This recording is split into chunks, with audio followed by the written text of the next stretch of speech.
La joven salió rumbo a la iglesia para el servicio vespertino, pero nunca llegó. Cuando la hora prevista pasó y su lugar permanecía vacío, sus padres comenzaron a inquietarse, llamaron a la policía y, sin esperar más, emprendieron por su cuenta la búsqueda de su hija.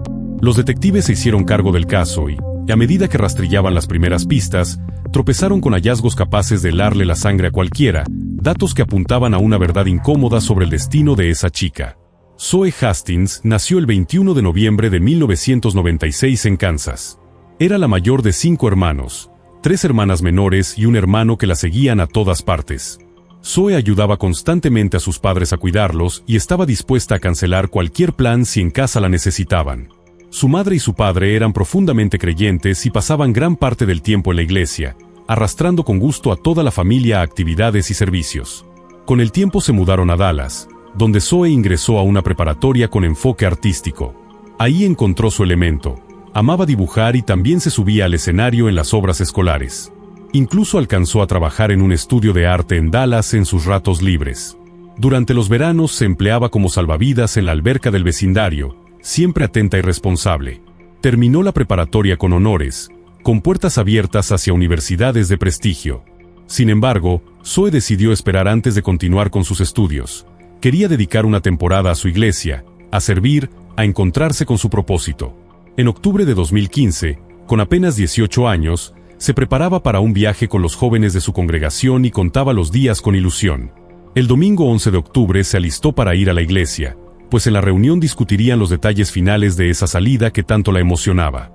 Tomó la minivan familiar, prometió a sus padres estar de vuelta para la cena y a las 16:41, salió rumbo al templo. La iglesia quedaba a pocos kilómetros de su casa, así que la familia calcularon que Zoe regresaría alrededor de las 7:30. Pero no volvió. Sus padres le enviaron mensajes, ninguno fue contestado. Luego intentaron llamarla, tampoco respondió. Se comunicaron con sus amigas y con conocidos, pensando que quizás Zoe se habría detenido a conversar después del servicio, pero nadie la había visto esa tarde. Por último marcaron a la iglesia y ahí lo sorprendió un golpe de realidad. Zoe nunca se presentó. La inquietud se transformó en alarma y decidieron reportar la desaparición. Aquello no se parecía en nada a su conducta. Ella siempre avisaba a dónde iba y jamás dejaba a su familia en incertidumbre. En la casa el tiempo comenzó a estirarse como una cuerda tensa.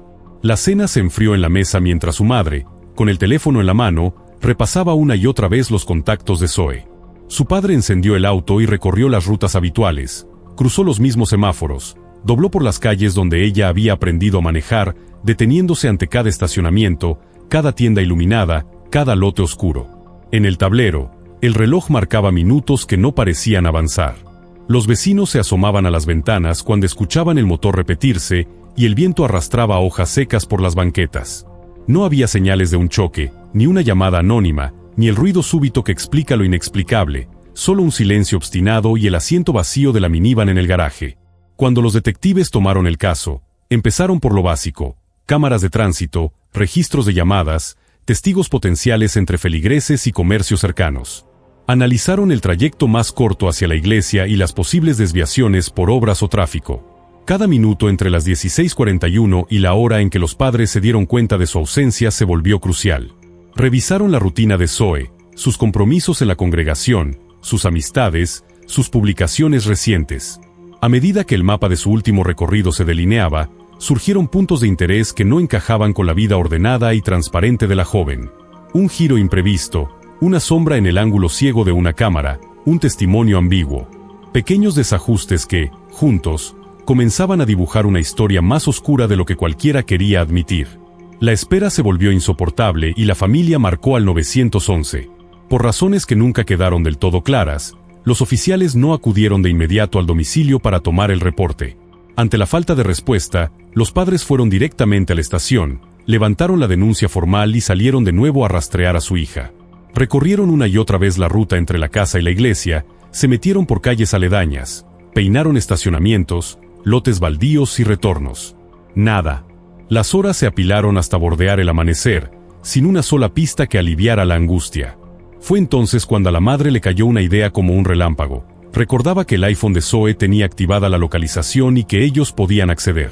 Abrieron la aplicación y vieron un punto fijo, a escasos cientos de metros de la iglesia, cerca de un arroyo, al otro lado de la avenida. Con el corazón en la garganta manejaron hasta el sitio.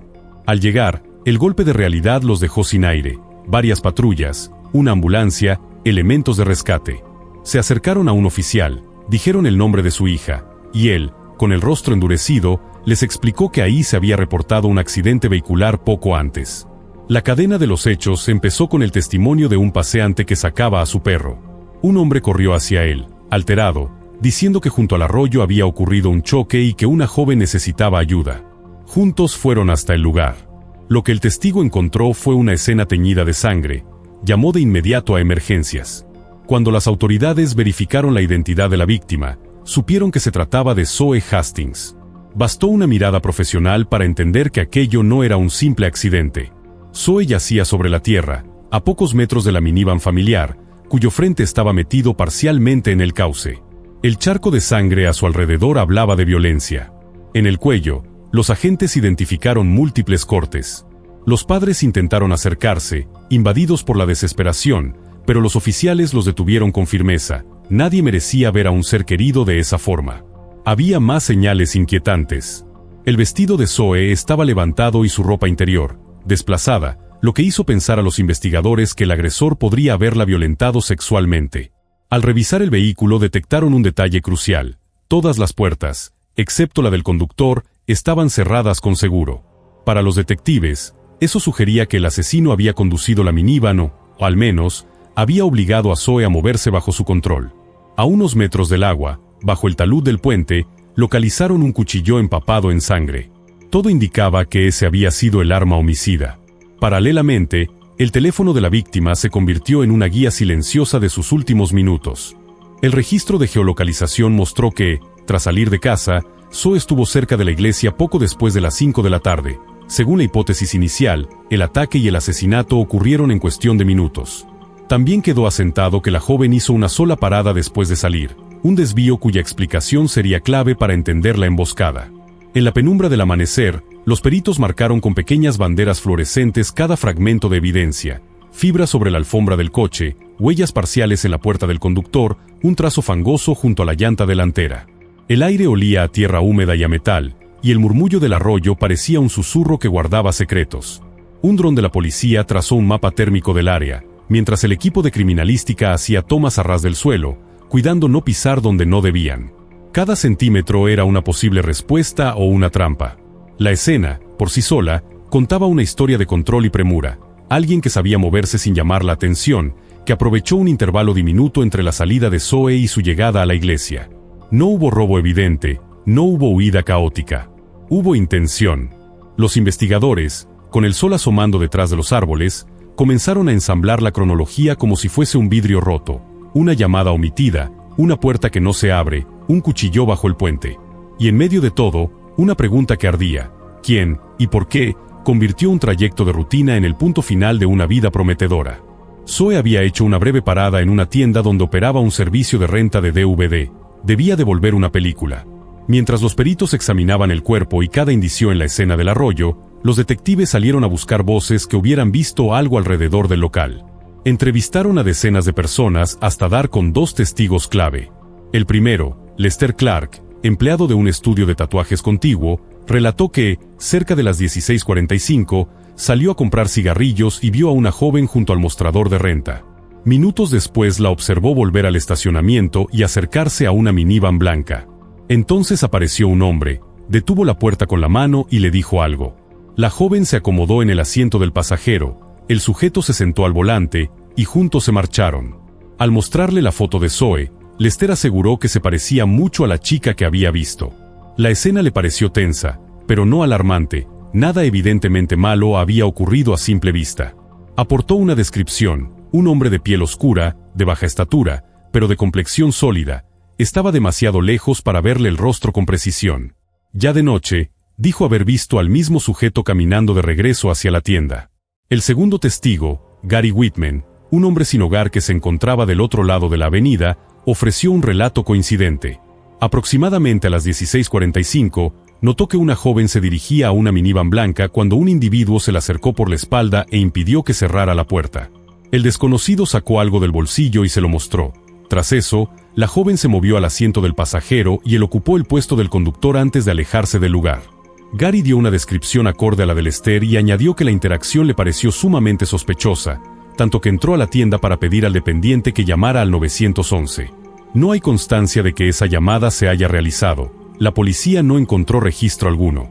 En paralelo, los forenses avanzaron con hallazgos duros. El examen del cuerpo reveló presencia de semen masculino, aunque en cantidad tan mínima que resultó imposible confeccionar un perfil genético completo. Aún así, el indicio reforzaba la hipótesis de una agresión sexual previa al homicidio. La revisión de la minivan arrojó otro desconcierto. No aparecieron huellas ajenas en la puerta ni en el volante. Sí, como relataban los testigos, el agresor condujo el vehículo. ¿Cómo es que no dejó rastro?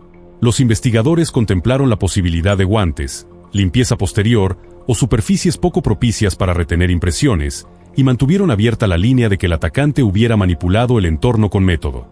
En el estacionamiento quedaban huellas más sutiles, marcas de pisadas fragmentadas por el polvo, un reflejo metálico en el pavimento donde pudo caer un objeto, la sombra de una decisión tomada en segundos. El acceso del hombre fue calculado. Su gesto al mostrar algo funcionó como llave y amenaza. No hubo forcejeo visible, no hubo gritos que alertaran. Solo una desviación imperceptible de la rutina, un sí pronunciado por miedo, una puerta que no se cierra, un motor encendido que se aleja. A esa hora, el sol todavía bañaba los letreros de neón, y nadie sospechó que estaban presenciando el inicio del crimen. Esa precisión heló a los detectives. Quienquiera que fuera, conocía el valor del tiempo y del control, evitó cámaras frontales, obligó el cambio de asiento, redujo la exposición y quizá cubrió sus dedos antes de tocar las superficies críticas. En la mesa de evidencias, un mapa con alfileres rojos delineaba el trayecto: tienda, estacionamiento, puente, arroyo. Entre esos puntos, un vacío de minutos en el que todo sucedió. Las voces de Lester y Gary, distantes entre sí, se apilaban como capas de un mismo relato: el acercamiento, la señal oculta en un bolsillo, la partida en la minivan blanca. Y en la grieta de ese tiempo, el destino de Zoe ya había cambiado para siempre. El asesino pudo haber limpiado el volante y las manijas después de lo ocurrido. En el cuerpo de Zoe también hallaron varios cabellos, pero la muestra era tan mínima que no permitió extraer un perfil genético completo. El giro llegó con el cuchillo encontrado junto al arroyo. En él sí apareció ADN utilizable. Esa huella se subió de inmediato a la base del FBI y arrojó un golpe directo. Coincidía con un hombre llamado Antonio, de poco más de 30 años, con un historial delictivo que se remontaba a su adolescencia, incluyendo robos, agresiones y allanamientos, además de sospechas en otros hechos. Un año antes, en 2014, la hija de la pareja de Antonio, de 17 años, lo había acusado de violación. Según su testimonio, él se ofreció a llevarla en coche, pero en lugar de llevarla a casa se internó en una zona arbolada, la sometió y huyó. Fue arrestado y alegó que todo había sido consensuado. El caso llegó a tribunales, pero la prueba no alcanzó para condenarlo y terminó en libertad. Ahora, con la coincidencia de ADN en el arma, la policía emitió la orden de búsqueda y pronto lo detuvo. En interrogatorio, Antonio negó cualquier vínculo con el homicidio. Los peritos tomaron una muestra de ADN de Antonio y la cotejaron con los cabellos y el rastro seminal recuperados del cuerpo de Zoe. Aquellas evidencias eran demasiado pequeñas para un perfil completo, de modo que aplicaron análisis parciales, útiles para excluir, no para afirmar con certeza. El resultado fue frío, pero inquietante. No se podía descartar que esos fragmentos correspondieran a Antonio. No probaban su culpabilidad por sí solos, pero tampoco lo sacaban de la escena. Con esto, los detectives se aferraron a otra fuente silenciosa y precisa: el teléfono del sospechoso. En el celular de Antonio aparecieron mensajes que, hilados, dibujaban un estado mental quebrado el mismo día del crimen. A las 4:48 de la madrugada, horas antes de la muerte de Zoe, le escribió a un conocido con quien compartía vivienda. Dijo que se iría y que no volverían a verlo. Al mediodía, a las 14:07, envió un texto a su exnovia. Le contó que había muerto su madrastra, a quien consideraba como una madre, y que estaba intentando lidiar con la pérdida. Durante la hora siguiente, escribió 2 veces a otra mujer. Aseguró que había pasado la noche bebiendo, manejando por la ciudad y llorando. Al caer la noche, alrededor de las 21:30, mandó otro mensaje a un amigo. No sé qué hacer. Escribió: me han pasado demasiadas cosas y me siento mal. Ese rastro digital, lejos de exculparlo, agregaba capas a una narrativa de caos emocional y movimiento constante, del tipo que precede a decisiones terribles.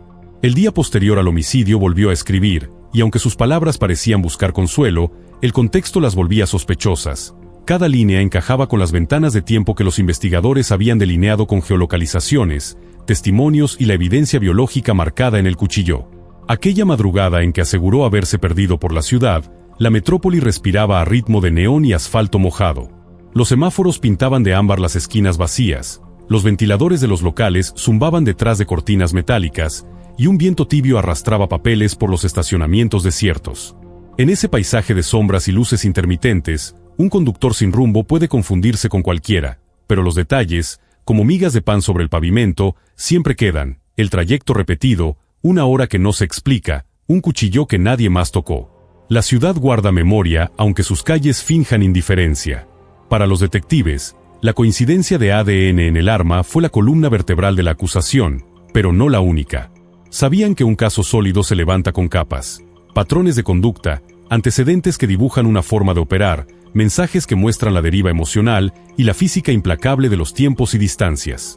Nada de eso por sí solo dicta una sentencia, pero junto al relato de testigos, a la ausencia calculada de huellas en la minivan y a la violencia impresa en el cuello de la víctima, componía un retrato nítido: alguien con experiencia, impulsos oscuros y la sangre de Zoe marcada en el filo. A su exnovia le envió aún otro mensaje. Dijo que su vida había terminado y que pronto ella entendería por qué. Al revisar el historial del navegador, los detectives hallaron una pauta inquietante. Antes de su arresto, Antonio había entrado en múltiples ocasiones a secciones de sucesos en portales locales, y al menos 5 de esas páginas trataban específicamente el asesinato de Zoe. Antes de aquello casi no consultaba noticias. Apenas había una entrada previa, relacionada con una pandilla. Era como si, de pronto, se hubiera obsesionado con un caso que decía no conocer. Los expertos añadieron otra pieza al rompecabezas al solicitar los registros de geolocalización a su compañía telefónica. A las 16:34, el celular de Antonio se había enganchado a una torre cuya cobertura incluía el mismo centro comercial donde Zoe devolvió la película. Aquello encajaba con la hora en que ella fue vista por última vez en el estacionamiento. No obstante, los ingenieros forenses fueron cautos. El alcance de una antena cubre kilómetros, y esos datos no equivalen a una coordenada exacta. Aún así, indicaban que Antonio llegó a la zona minutos antes de que la minivan se alejara.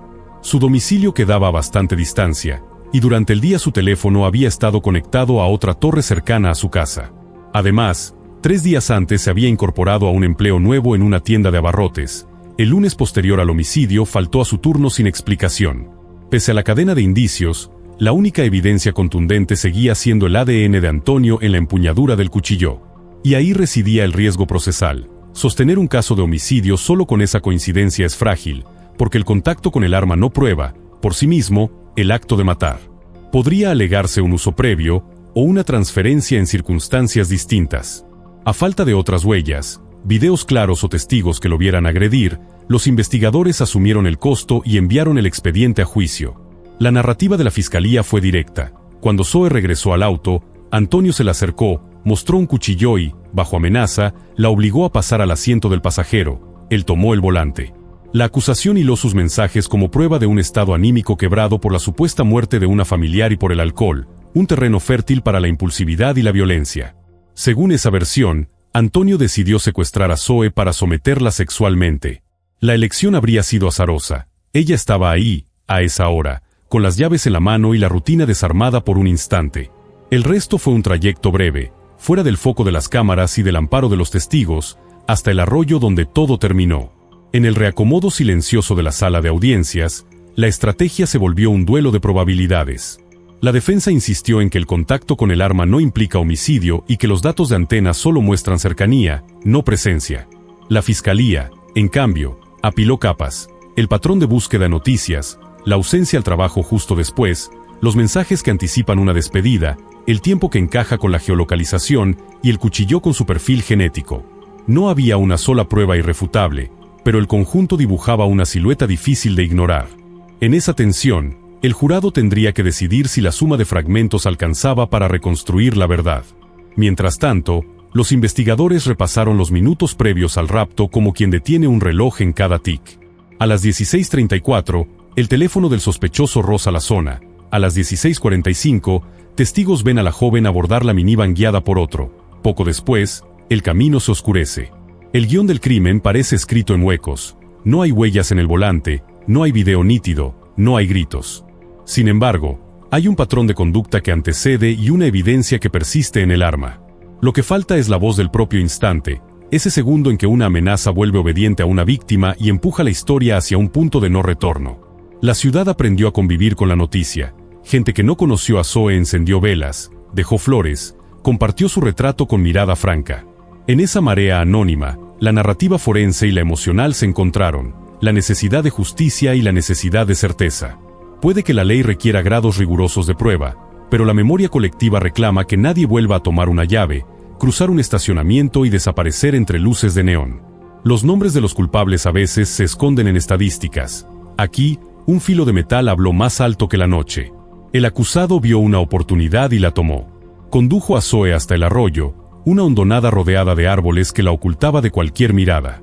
Ahí la obligó a bajar del vehículo, la sometió y le asestó 6 puñaladas en el cuello. Después volvió a la minivan e intentó dejarla correr cuesta abajo hacia el agua, quizá para borrar rastros que hubieran quedado en el interior. El vehículo, sin embargo, apenas se hundió parcialmente. Eso le dio margen, en teoría, para limpiar volante y manijas, y escapar. El primer testigo recordaría más tarde haber visto a un hombre de características similares regresar a pie hacia el estacionamiento. La defensa atacó la fragilidad del andamiaje probatorio.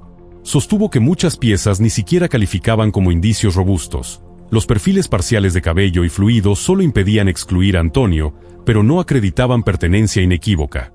En cuanto al ADN en el cuchillo, los abogados insistieron en la ambigüedad. Tocar un arma no equivale a matar. Antonio dijo que antes de ingresar a la tienda de abarrotes había trabajado en un cine, donde, según su versión, recogía objetos olvidados, incluso cuchillos.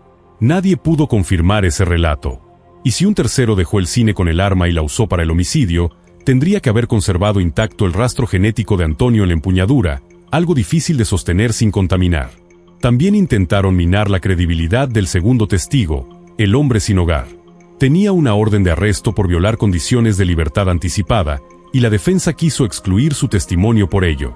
La fiscalía replicó que, precisamente, el hecho de presentarse voluntariamente ante la policía, sabiendo que sería detenido, reforzaba su buena fe. El propio testigo dijo que solo quería hacer lo correcto. En paralelo, los abogados de Antonio buscaron sembrar dudas sobre su paradero, alegando que a la hora del crimen estaba ayudando a un amigo. No hubo pruebas serias que sostuvieran esa coartada. La acusación, que en un principio pretendía la pena capital, reculó. Con la evidencia disponible, alcanzar ese estándar resultaba improbable. En la secuencia que la fiscalía presentó ante el jurado, el crimen fue un acto de oportunidad teñido por el desorden emocional y el alcohol. Un estacionamiento cotidiano se convirtió en emboscada. Un cuchillo en bolsillo bastó para desarmar la voluntad de una joven. El arroyo, escondido entre árboles, operó como escenario calculado, lejos de cámaras, lejos de testigos, lo bastante cerca para huir a pie sin levantar sospechas. La narrativa de la defensa se quedó anclada en las dudas técnicas, perfiles incompletos, ausencia de huellas útiles y la posibilidad de transferencias indirectas. Entre una y otra, el jurado tuvo que navegar un mar de sombras. Imagina la sala de deliberaciones, una mesa marcada por vasos de cartón, notas adhesivas con horas y nombres, fotografías que nadie quiere mirar por segunda vez. A un lado, la certeza íntima de algunos de que el patrón es innegable, el arma con su ADN, los mensajes que huelen a despedida, el rastro cerca del estacionamiento, la ausencia al trabajo justo después. Al otro, quienes piden una huella perfecta, un video claro, una voz grabada. La ley exige más que intuiciones, pero la vida rara vez ofrece certezas inmaculadas. Entre esos extremos se decide el destino de un hombre y la medida de justicia para una familia rota. Afuera, la ciudad sigue su curso con la indiferencia habitual, cajeros que cierran cajas, luces que cambian de verde a rojo como si el tiempo no doliera. Pero hay lugares que quedan marcados. El pasillo de la tienda donde ella dejó una película, la franja del estacionamiento donde una mano detuvo una puerta, la orilla del arroyo donde se apagó una voz. Los investigadores saben que, más allá del veredicto, la prevención nace del relato, contar cómo se descompone una rutina hasta volverse peligro. Por eso, en cada estación de policía, alguien repite la historia de Zoe, no para alimentar el miedo, sino para recordar que la atención puede salvar el próximo trayecto. El jurado lo declaró culpable de asesinato. La sentencia fue contundente, cadena perpetua, con la posibilidad de libertad condicional tras 30 años. Los padres de Zoe agradecieron a los investigadores y a todos quienes participaron en el proceso por haber llevado al responsable ante la justicia. Su padre, con la voz quebrada, contó que desde la infancia les habló a sus hijos de los peligros del mundo y que hizo todo lo posible por protegerlos, pero a su hija mayor la raptaron a escasos metros de casa y no pudo impedirlo. En los pasillos del tribunal, el eco de esa condena no trajo alivio pleno, pero sí un ancla para el duelo. La familia miró hacia la puerta por la que Zoe jamás volvió, sosteniéndose en recuerdos, el cuaderno con bocetos, el silbato de salvavidas colgado junto a las llaves, la risa que llenaba la sala. La justicia, a veces, sabe a metal y a papel timbrado, no repara lo perdido, pero traza un borde a la impunidad. Y en ese borde, los Hastings prometieron mantener viva la memoria de su hija, no como final, sino como llamado a la cautela y a la empatía. En el vecindario, la ruta cotidiana cobró un peso distinto. Las madres comenzaron a acompañar a sus hijas al auto, los padres ajustaron horarios, compartieron ubicaciones, hablaron con franqueza de peligros que antes parecían lejanos. Los jóvenes de la congregación organizaron recorridos en grupo, y algunos comercios instalaron cámaras nuevas, no por paranoia, sino por responsabilidad. El caso de Zoe dejó una lección incómoda. La violencia no siempre acecha en callejones oscuros. A veces se disfraza de trámite breve, de estacionamiento iluminado, de domingo sin sobresaltos. Aprender a verla, a interrumpirla, es una forma de honrarla. Cuéntanos qué piensas de esta historia en los comentarios y, si este relato te conmovió, deja tu apoyo. También puedes suscribirte para no perderte futuras investigaciones y análisis de casos que, como el de Zoe, nos obligan a mirar de frente la realidad y a cuidarnos entre todos. Una mujer fue hallada sin vida dentro de su propio hogar. No había señales claras, ni una sola pista que pudiera explicar qué le había ocurrido. Al principio, parecía un caso sencillo, pero conforme los investigadores comenzaron a rascar debajo de la superficie, se toparon con algo mucho más complejo y perturbador. Lo que al final salió a la luz, nadie, absolutamente nadie, lo pudo haber imaginado. Randy Trimble nació el 15 de diciembre de 1974 en Virginia. Fue hija única y creció al lado de su madre, quien la crió sola. Desde muy pequeña, Randy mostró un amor profundo por el arte. Tocaba la flauta, participaba en obras de teatro escolares, e incluso formaba parte de la banda de la escuela. Después de terminar la preparatoria, se mudó a Pensilvania para estudiar en la Universidad de Bloomsburg. Su sueño, convertirse en terapeuta del lenguaje. Trabajar con niños era su pasión, y se entregó por completo a ello. Su madre, a pesar de tener varios trabajos, hacía hasta lo imposible para pagar su matrícula, y Randy lo sabía. Por eso mantenía sus calificaciones altas, sin fallar, hasta que logró una beca que cubría por completo su posgrado. Durante la universidad conoció a Brian, con quien empezó a salir. No mucho tiempo después de graduarse, se casaron. Pero lo que debía ser una de las etapas más felices de sus vidas, se vio opacada por una noticia devastadora. Justo antes de la boda, a Brian le diagnosticaron esclerosis múltiple, una enfermedad degenerativa que podría dejarlo con discapacidades permanentes. Aún así, Randy no dio un paso atrás. Se quedó a su lado, le juró apoyo incondicional, sin importar cómo avanzara la enfermedad. La pareja se instaló en Camp Hill, un pequeño pueblo donde Randy consiguió trabajo estable en un centro médico. Con ese ingreso, pudo comprar una casa. Ahí, juntos, comenzaron a construir su vida. Soñaban con tener hijos, y mientras tanto, iban ahorrando por si la salud de Brian empeoraba y ya no pudiera trabajar. Randy incluso tomó un segundo empleo, aunque ya ganaba bien con el primero. Todo para asegurar su futuro. El 10 de enero de 2003 comenzó como cualquier otro día. Randy, de 28 años, fue a trabajar al hospital y terminó su turno a eso de las 5 de la tarde. Luego se dirigió a su segundo empleo, donde permaneció unas horas más antes de regresar a casa. Brian había salido antes del trabajo ese día. Había quedado de verse con un amigo en un pueblo cercano. Cerca de las 8 de la noche, regresó a casa, y de inmediato sintió que algo andaba mal. La casa estaba en penumbras. No había rastro de Randy. Y el interior era un caos. Cosas tiradas por el suelo, como si alguien hubiera estado buscando desesperadamente algo. Brian revisó habitación por habitación, gritó el nombre de su esposa, pero no obtuvo respuesta. Hasta que llegó al garaje. Ahí, el horror lo golpeó de frente. Randy yacía en el suelo, sin vida, en medio de un charco de sangre. Alrededor de su cuello, enredadas con fuerza, unas luces navideñas. Brian llamó al 911 de inmediato, pero ya era demasiado tarde. Los paramédicos no pudieron hacer nada, solo confirmar su muerte. La policía entregó el cuerpo de Randy al forense, mientras comenzaban a examinar la escena del crimen. Pero había muy poco con que trabajar. No había señales de entrada forzada, ni un arma homicida, ni pistas obvias que los llevaran a un sospechoso.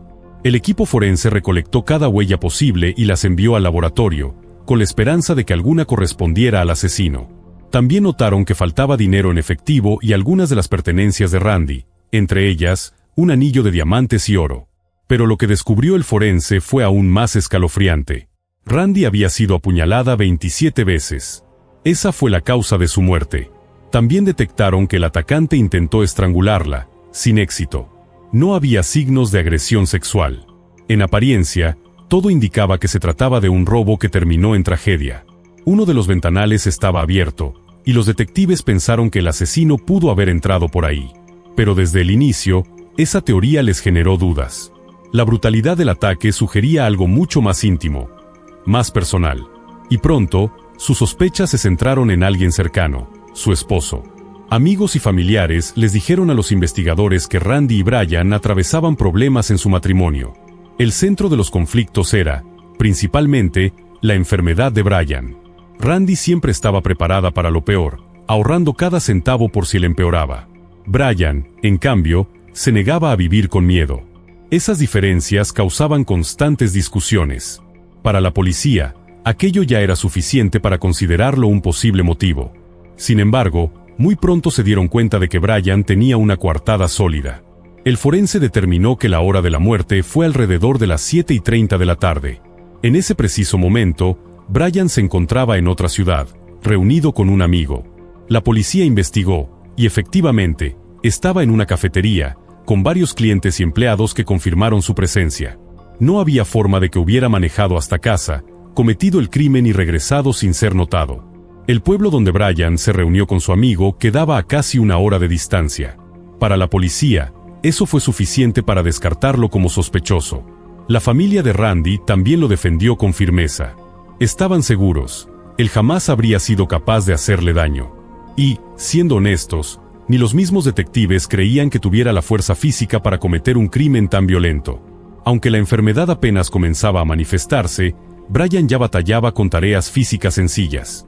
Con él fuera de la lista, los investigadores se vieron obligados a explorar otras posibilidades. Pero el caso era una pesadilla, no había pruebas sólidas. El equipo forense no encontró huellas útiles, ni ADN, ni absolutamente nada que les diera una dirección clara. Así que decidieron volver al punto de partida, el círculo más cercano a Randy. Continuaban convencidos de que el motivo era personal. Hablaron con amigos, compañeros de trabajo, vecinos, pero nadie podía imaginar que alguien quisiera hacerle daño. Randy no tenía enemigos. En los últimos años, se había dedicado por completo a su familia. Las semanas pasaban. No había avances. Ninguna pista firme. Ningún sospechoso concreto. Y fue entonces cuando los detectives, frustrados, regresaron a donde habían empezado, Brian. Sí, su coartada era sólida. Pero ciertos detalles después del asesinato comenzaron a levantar sospechas. Poco tiempo después de la muerte de Randy, Brian se mudó a otra ciudad, más cerca de su familia. Empezó a faltar constantemente al trabajo, y lo más extraño, cortó todo contacto con la madre de Randy, aunque antes eran muy unidos. Pero lo que más llamó la atención fue su manera de gastar dinero. De un día para otro, Brian compró una televisión nueva, un Xbox, llenó su nuevo departamento con muebles costosos y se hizo de cosas que, claramente, no necesitaba. Sus amigos intentaron hablar con él, pero Brian se limitaba a decir, el duelo sale caro. También mencionó que esperaba recibir pagos del seguro, uno por el robo de las joyas y otro por la muerte de Randy. Mientras tanto, decía que estaba usando los ahorros que habían juntado entre los dos. El comportamiento de Brian levantaba más de una ceja. Pero mientras su coartada siguiera firme, la policía no podía hacer mucho. Así que decidieron ir más a fondo. Fueron a su lugar de trabajo y hablaron con sus compañeros. Brian trabajaba en el área de sistemas de una aseguradora. Y fue ahí donde, finalmente, obtuvieron algo interesante. Una mujer que lo conocía bien les dijo a los investigadores que Brian solía hablar con frecuencia sobre los problemas en su matrimonio.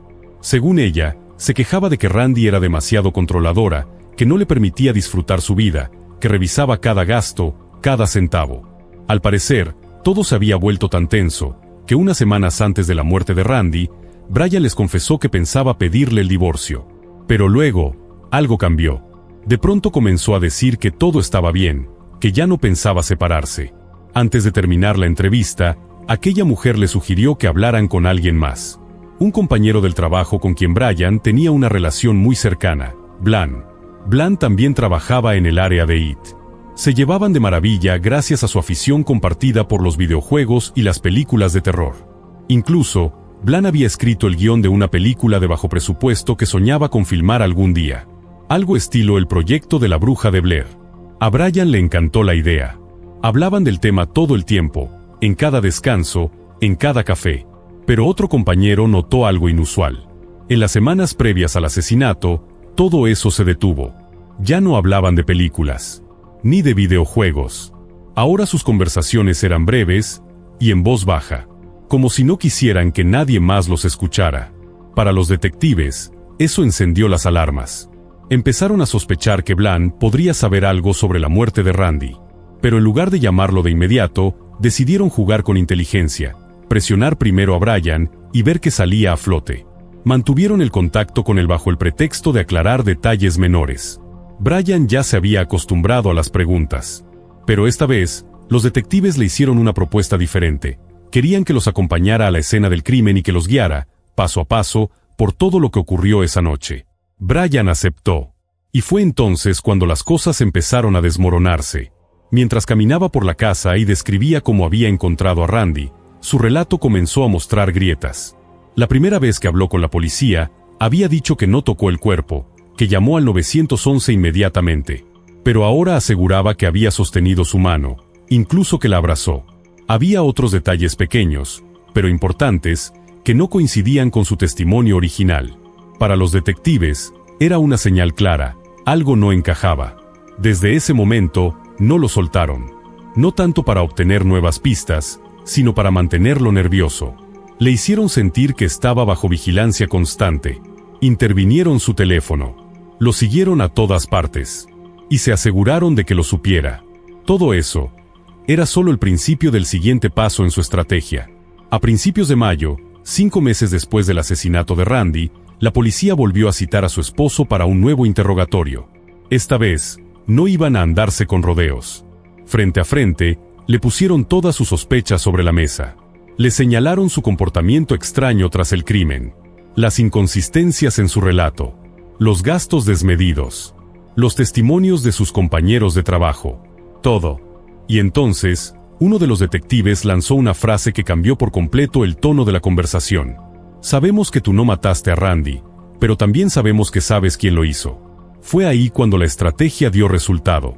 Después de un largo silencio, Brian miró a su madre, que estaba sentada junto a él, y le pidió que saliera de la sala. Una vez solos con los detectives, dijo que estaba listo para contar toda la verdad, siempre y cuando no le aplicaran la pena de muerte. La policía aceptó el trato. Y entonces, Brian empezó a hablar. Confesó que las cosas entre él y Randy ya estaban mal desde hacía tiempo, que ella siempre quería tener el control, sobre todo cuando se trataba del dinero, que sentía que no podía comprarse nada sin que ella lo cuestionara. Esa frustración, dijo, llevaba años creciendo dentro de él. Fue entonces cuando se hizo muy amigo de Blan, y juntos se obsesionaron con un proyecto, una película de terror que Blan había escrito y que soñaban con filmar. Brian quería formar parte de todo. Incluso ayudó a escribir parte del guión. La historia trataba de 5 amigos que se aventuraban a hacer una caminata por los montes Apalaches.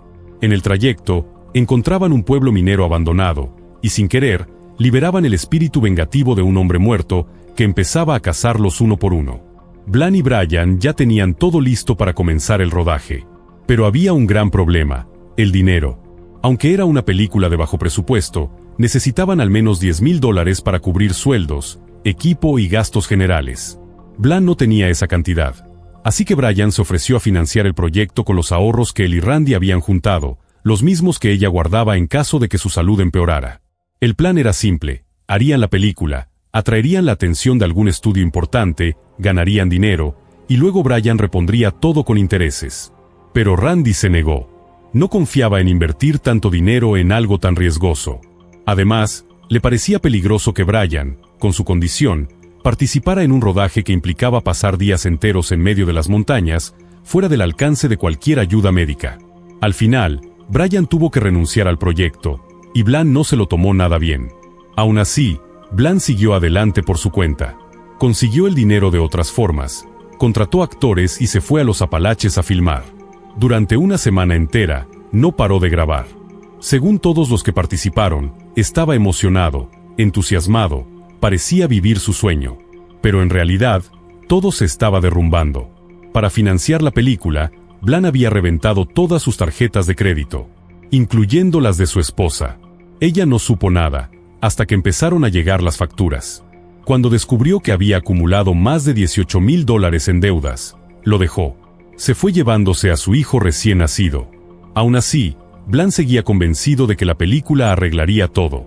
Pero ahora no tenía ni un peso para editarla, mucho menos para promocionarla. El proyecto estaba muerto. Fue ahí cuando Brian volvió a aparecer.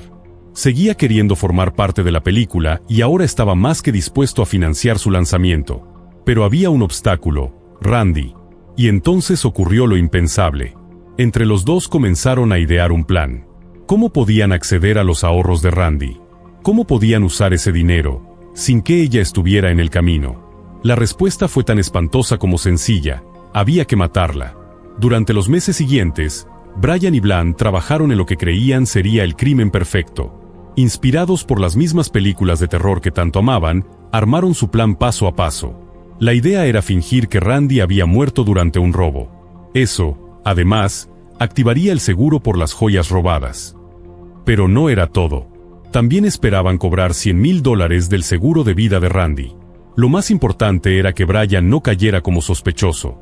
El día del asesinato, los dos salieron temprano del trabajo y fueron juntos a la casa.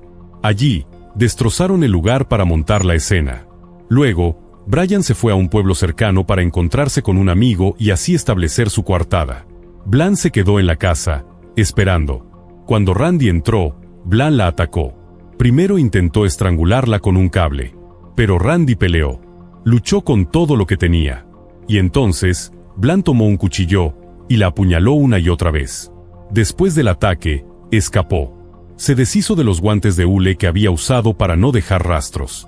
Una hora más tarde, Brian regresó y llamó a la policía, fingiendo haber encontrado el cuerpo de su esposa. Antes de terminar su confesión, Brian dijo que se había sorprendido por la brutalidad de su amigo. Que unos días después del asesinato, cuando se reunieron, Blan le contó todo con lujo de detalle, y que aquello lo hizo sentir enfermo. Cuando los detectives le preguntaron cómo pudo hacerle algo así a su propia esposa, una mujer que lo había cuidado, que había planeado un futuro con él, Brian respondió con una calma escalofriante: solo quería ahorrarle el dolor que habría sentido si me divorciaba de ella. Con esa respuesta, Brian fue arrestado y enviado a prisión mientras esperaba su juicio. Pero para los investigadores, el caso aún no estaba resuelto. Ahora enfrentaban un nuevo reto: encontrar pruebas sólidas que vincularan a Blan con el asesinato. Porque el testimonio de Brian, por sí solo, no era suficiente. Consiguieron una orden para registrar el auto de Blan.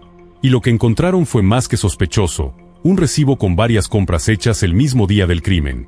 Guantes de látex, guantes de trabajo, una sudadera con capucha negra, pantalones negros.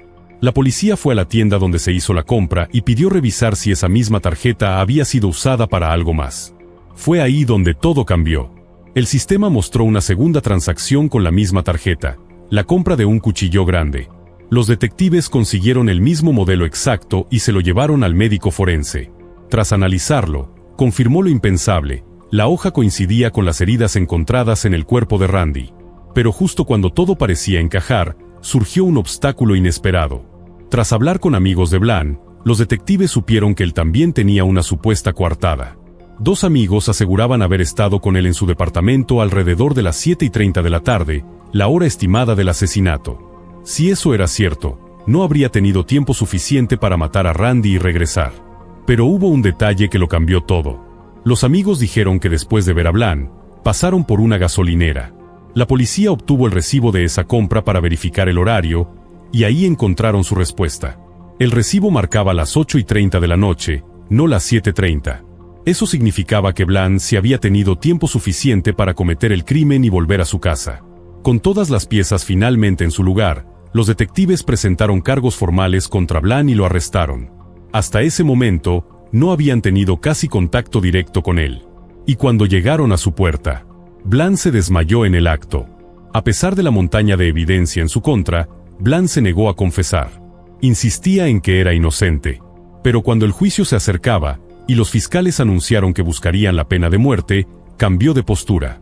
Para evitar la ejecución, Bland aceptó un acuerdo. Admitió haber asesinado a Randy. Dijo que esperaba recibir $20,000 del seguro de vida para pagar sus deudas. Al final, ambos hombres fueron condenados a cadena perpetua sin posibilidad de libertad condicional. Y hasta el día de hoy, permanecen tras las rejas. Después de la muerte de Randy, su madre tomó una decisión valiente. Fundó una organización sin fines de lucro dedicada a ayudar a víctimas de violencia doméstica. Una asociación que, aún hoy, sigue activa y ha logrado apoyar a cientos de personas que necesitaban ser escuchadas, protegidas y salvadas. Una niña salió de su casa para jugar, como lo hacía tantas veces, pero esta vez, no regresó. Se desvaneció sin dejar rastro. Su desaparición desató la operación de búsqueda más grande en la historia del país. Sin embargo, pese a los esfuerzos incansables de todos, durante días no hubo señal alguna de ella. El silencio era aterrador. Hasta que los investigadores comenzaron a descubrir una serie de pistas perturbadoras que, poco a poco, revelaron la verdad detrás de este caso oscuro y devastador. April Jones nació el 4 de abril de 2007 en un pequeño y tranquilo pueblo británico llamado Machinget. Era un lugar pacífico, apartado de las grandes ciudades, con una población de poco más de 2,000 personas. April era la menor de 3 hermanos. Le encantaba pasar el tiempo con sus amigos, montar su bicicleta rosa por las calles del vecindario y nadar. En 2012, al cumplir 5 años, April empezó la escuela primaria. Rápidamente llamó la atención de sus maestros por su inteligencia y tenacidad.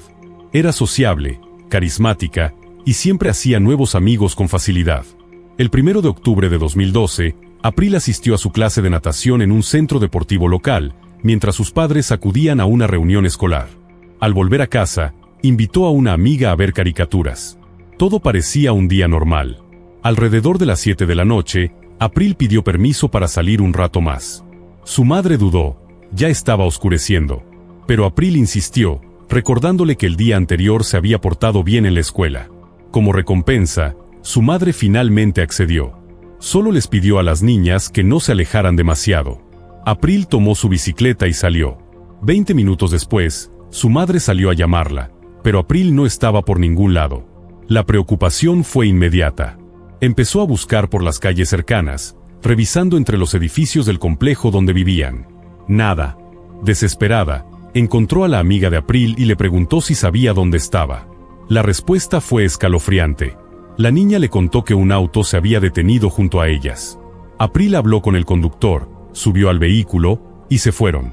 El corazón de la madre se paralizó. Entró en pánico y llamó a la policía de inmediato.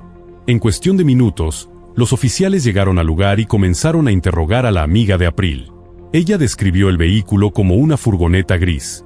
El conductor era un hombre con barba, cabello oscuro, vestía una chaqueta verde y pantalones deportivos. Dijo que lo vio claramente, incluso que bajó de la camioneta para ayudar a April a subir.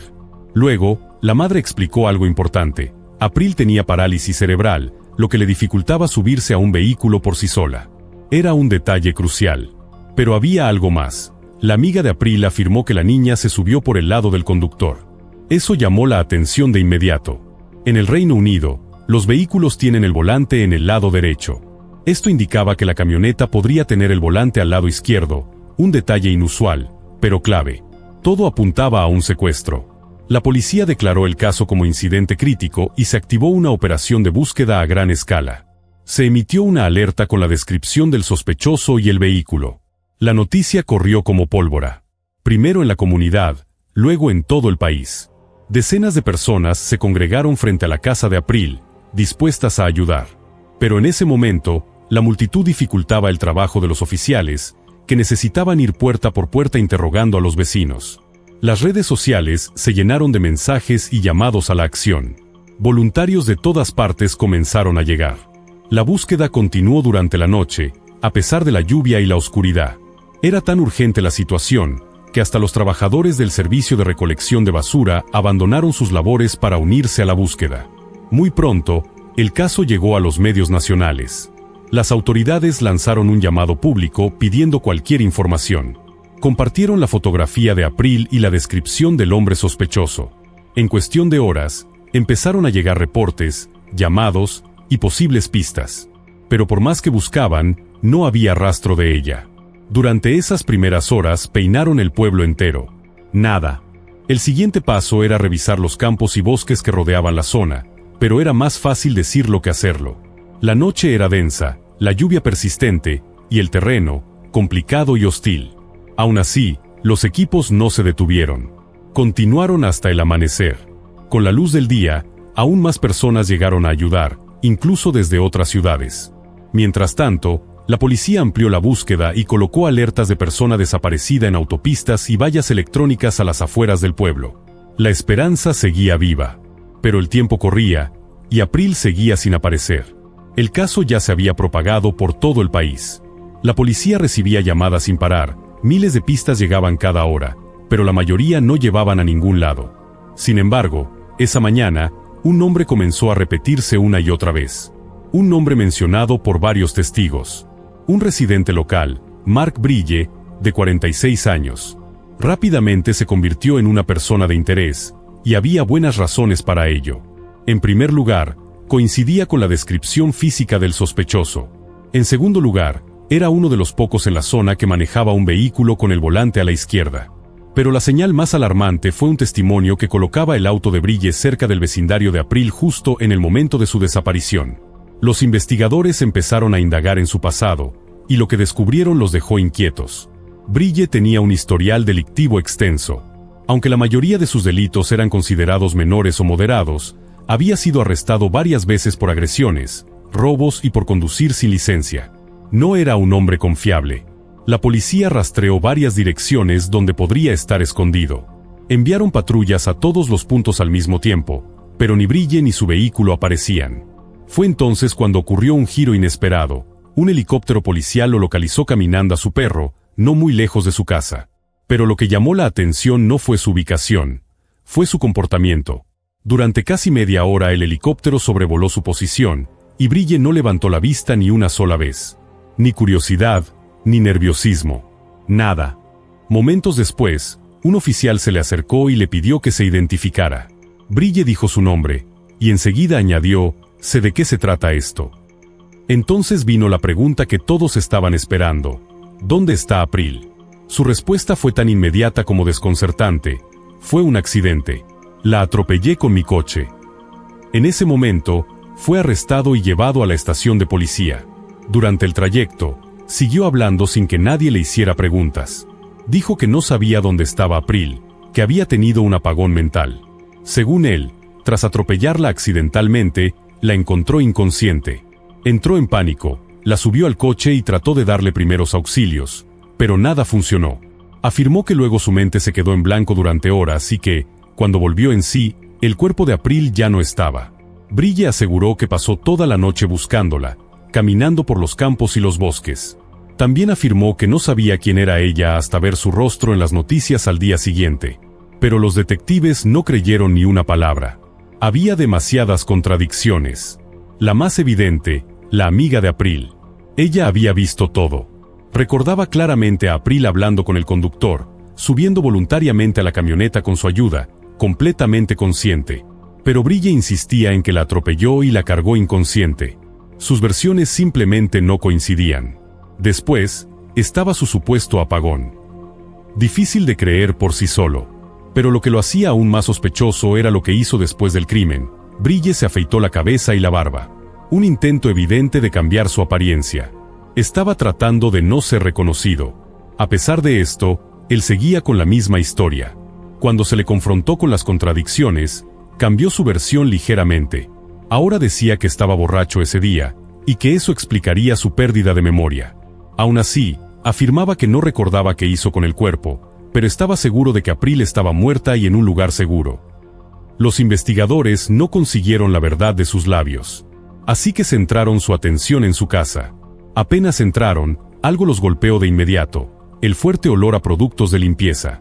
El ambiente estaba caluroso, sofocante. Entonces vieron la estufa de leña en la sala, encendida desde hacía horas. Algo no estaba bien. El equipo forense tomó muestras de las cenizas para analizarlas. Aparte de eso, no había señales visibles de April. Ninguna prenda, ningún objeto personal, nada. Pero un análisis más profundo reveló lo impensable. Había rastros de sangre, y el laboratorio lo confirmó: era sangre de April. Luego, los forenses revisaron el coche de Brille. Si su versión era cierta, si había atropellado accidentalmente a la niña, tenía que haber algún rastro. Pero no encontraron nada. Ni sangre en el interior, ni daño alguno en la carrocería. Ninguna evidencia que respaldara su historia. Y entonces llegó el resultado más desgarrador: los restos de la estufa. Los expertos encontraron 17 fragmentos de hueso humano. Todos pertenecían a April. Otro fragmento más fue hallado en el desagüe del baño. Era la confirmación devastadora. April estaba muerta. Pero los detectives no creían que Brille hubiera logrado destruir por completo sus restos. Era mucho más probable que hubiera escondido lo que quedaba en algún lugar. Pese al hallazgo, la policía no se rindió. Redoblaron esfuerzos, decididos a encontrar cada pieza de evidencia posible. Cuando la noticia se hizo pública, la conmoción fue total. Hasta ese momento, la comunidad aún albergaba la esperanza de que April estuviera viva. Pero ahora, el foco de la búsqueda había cambiado por completo. Cientos de voluntarios y agentes de policía ya no buscaban a una niña desaparecida, ahora buscaban sus restos. Querían encontrarla, aunque fuera demasiado tarde, para que su familia pudiera darle un último adiós. Para entonces, la operación de búsqueda había alcanzado dimensiones colosales. De hecho, sería registrada como la más grande en la historia moderna del país. Junto a los voluntarios locales, se unieron cientos de profesionales de servicios de emergencia. Buscaron por ríos, bosques, lagos y terrenos inexplorados. Nadie estaba dispuesto a rendirse. Todos querían encontrar una señal, una pista, un indicio, algo. Mientras tanto, los detectives seguían buscando pruebas que vincularan a Mark Brille con el crimen. Al examinar su computadora, hicieron un descubrimiento espeluznante.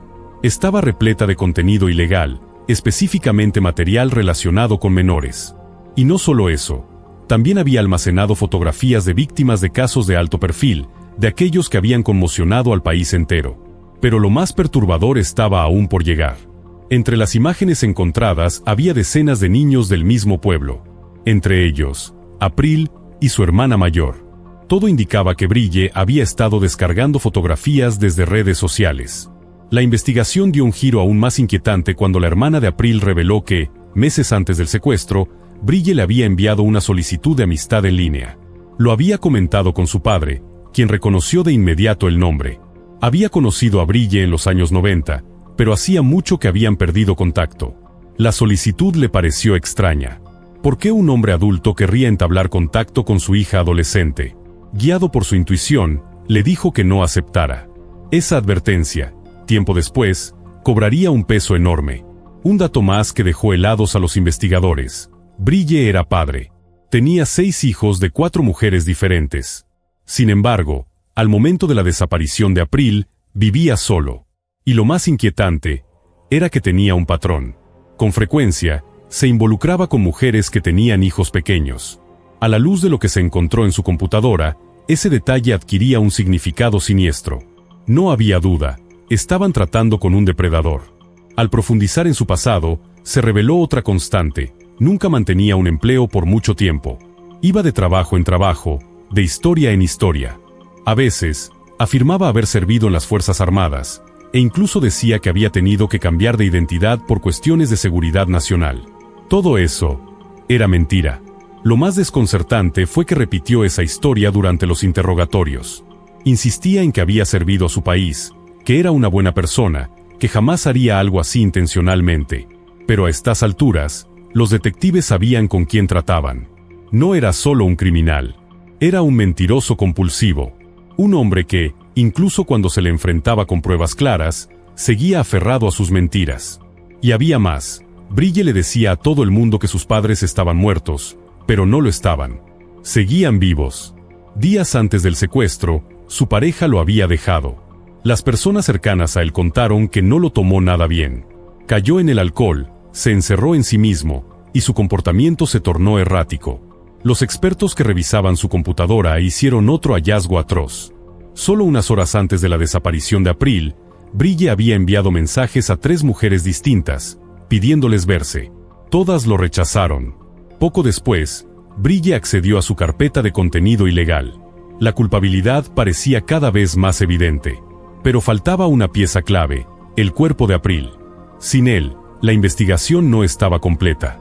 Desesperados por encontrar respuestas, los detectives volvieron a pedir ayuda a la comunidad. Cualquier detalle podría ser crucial. Alguien que hubiera visto algo. Un vehículo. Una ruta. Lo que fuera. Y entonces, surgió una nueva pista. Un testigo declaró haber visto a Brille la mañana siguiente al secuestro, alrededor de las 9 de la mañana, caminando por la ribera del río, cargando una bolsa negra. Investigando más, la policía descubrió que poco después, Brille llevó su coche al taller. Los mecánicos lo recordaban bien. Su comportamiento era extraño. Para ese punto, todo el pueblo sabía de la desaparición de April. Las emociones estaban a flor de piel. Pero Brille hablaba del caso como si fuera un padre destrozado. Estaba al borde del llanto, actuando como si April fuera su propia hija. Esa reacción les pareció exagerada, forzada. Algo no cuadraba. Con esta nueva pista, los equipos de búsqueda concentraron sus esfuerzos en la zona del río. Peinaron cada rincón. Pero, nada. Ni una huella. Ni una prenda. Ni un rastro. Fue entonces cuando los detectives tomaron una decisión dolorosa, pero inevitable. A pesar de no haber recuperado su cuerpo, las pruebas eran demasiado abrumadoras. Cargaron a Mark Brille con el cargo de asesinato.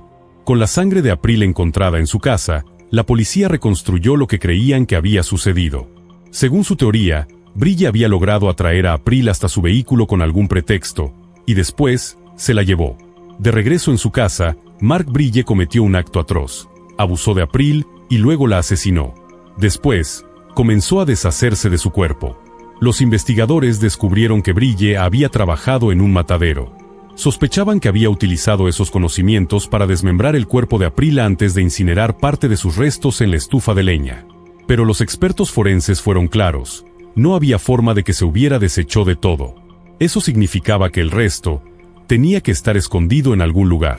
Con el caso avanzando, Brille fue recluido en prisión mientras esperaba el juicio, previsto para los próximos meses. Mientras tanto, los equipos de búsqueda no pensaban rendirse. Aunque el clima empeoraba y las pistas se agotaban, continuaban. Su objetivo era claro: encontrar los restos de April. La fiscalía estaba segura de que podría lograr una condena, incluso sin el cuerpo. Pero aún así, se negaban a abandonar la búsqueda. En total, los equipos peinaron más de 60 kilómetros cuadrados, aproximadamente 37 millas cuadradas, cubriendo cada rincón donde los restos de April pudieran haber sido escondidos. Pero no encontraron nada. Al final, los padres de April no tuvieron otra opción que darle sepultura únicamente a los fragmentos hallados en la casa de Brille. Para honrar su memoria, colocaron también algunas de sus pertenencias en el ataúd. Cientos de personas asistieron al funeral, muchos viajando desde otras ciudades solo para despedirse. Durante esos largos días de angustia, April se había convertido en parte de cada familia del pueblo. Y ahora, todos debían dejarla ir. En enero de 2013, 3 meses después del crimen, Mark Brille se presentó ante el juez. Se declaró no culpable de asesinato. Pero, al mismo tiempo, admitió que probablemente era responsable de la muerte de April. Durante el juicio, se aferró a su historia, que había atropellado a April por accidente, a pesar de la abrumadora evidencia que decía lo contrario. Siguió insistiendo en que no recordaba dónde había escondido sus restos. Y, como si fuera poco, seguía pintándose como un buen hombre. Alguien que solo quería ayudarla tras el supuesto accidente. El juicio se extendió hasta finales de mayo. Y finalmente, el jurado emitió su veredicto: culpable. Mark Brille fue sentenciado a cadena perpetua sin posibilidad de libertad condicional. Una condena extremadamente rara en el Reino Unido. Después del juicio, fue trasladado a una nueva prisión, donde otro recluso lo atacó. Lo apuñaló varias veces con un arma improvisada. Las heridas no fueron fatales, pero dejaron claro que ni siquiera dentro de prisión, Brille estaba a salvo. Años después de la condena, los detectives siguieron intentando obtener respuestas. Volvieron a interrogarlo, con la esperanza de que, por fin, revelara dónde había dejado el cuerpo de April. Pero Brille no se movió ni un centímetro. Siempre insistió en que no recordaba nada. Hasta que, inesperadamente, surgió un nuevo testimonio. Otro interno aseguró que Brille le había confesado haber arrojado los restos de April al río cercano a su casa. Pero los investigadores no lo creyeron. Si una bolsa con restos humanos hubiera sido lanzada al agua, lo más probable es que hubiera salido a flote. Y considerando que los equipos ya habían rastreado el río con exhaustividad durante kilómetros, parecía altamente improbable que esa confesión fuera cierta. Un año después de la sentencia, el gobierno local tomó una decisión contundente. Compraron la casa de Brille. Y en noviembre de 2014, la demolieron. Cientos de vecinos, incluidos los padres de April, se reunieron para observar cómo derribaban esa casa, el lugar donde les arrebataron a su hija. Pero la tragedia no terminó ahí. En 2018, la familia de April enfrentó otro golpe desgarrador. Su padre enfermó gravemente y sufrió pérdida parcial de memoria. Al recuperar la conciencia en el hospital, comenzó a preguntar por qué April no había ido a visitarlo. Su esposa, entre lágrimas, tuvo que darle la noticia otra vez. Tuvo que contarle, una vez más, que su hija ya no estaba. En un cruel giro del destino, tuvo que revivir el dolor por segunda vez. Desde 2013, la búsqueda de los restos de April no se ha reanudado. La policía ha dicho que están dispuestos a reiniciarla si aparece nueva información. Pero hasta ahora, no ha habido ningún avance. Han pasado más de 12 años desde que April fue arrebatada. Y los detectives admiten que las posibilidades de encontrarla son casi nulas. La herida sigue abierta. La historia de April no se ha olvidado. Y su comunidad, su familia, su país, siguen esperando justicia completa.